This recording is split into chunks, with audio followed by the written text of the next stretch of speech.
शिवसेना आणि गोवा विधानसभा निवडणुकीत 20 जागा लढवणार आहे। या संदर्भातील उमेदवारी लवकरच जाहीर करू अशी माहिती शिवसेना खासदार संजय राऊत यांनी दिली आहे।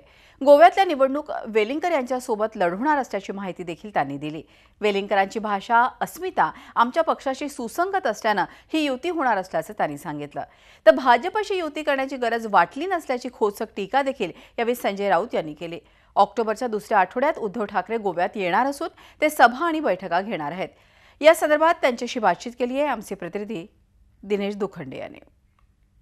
आपल्यासोबत आहेत शिवसेना नेते आणि खासदार संजय राऊत यांच्यावर पक्षानं आगामी गोवा विधानसभा निवडणुकीची जबाबदारी सोपवलेली आहे। आज गोव्यामध्ये राऊत यांनी पक्षाच्या निवडणुकीच्या कार्यक्रमाची घोषणा केलेली आहे। नेमकी काय घोषणा आहे ते आपण त्यांच्याकडून जाणून घेणार आहोत। राऊत साहेब, संपूर्ण ताकदीनिशी पक्ष गोवा विधानसभा निवडणूक लढवतो आहे, काय माहिती आहे? माहिती पूर्ण आपल्याकडे आहे। 20 जागांची घोषणा आम्ही केली, 20 जागा आम्ही लढतोय।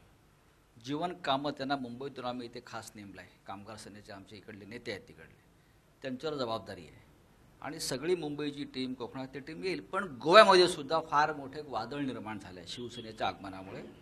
20 जागांची आम्ही घोषणा केली आहे आणि आम्ही मोठ्या ताकदीनं लढतोय। कोणासोबत युतीचा प्रस्ताव आहे?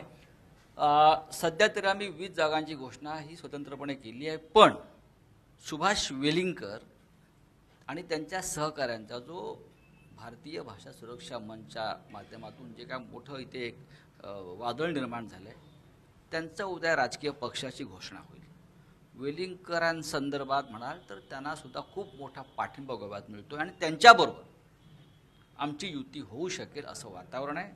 त्यांचं आणि माझं सतत बोलणं चालू आहे। कालसुद्धा बैठक झाली आणि त्यांच्या होणाऱ्या पक्षानं सुद्धा त्याला मान्यता दिली आहे की शिवसेनेबरोबर आपण निवडणुका लढूया आणि ही गोव्याच्या जनतेसाठी हा एक नवीन पर्याय।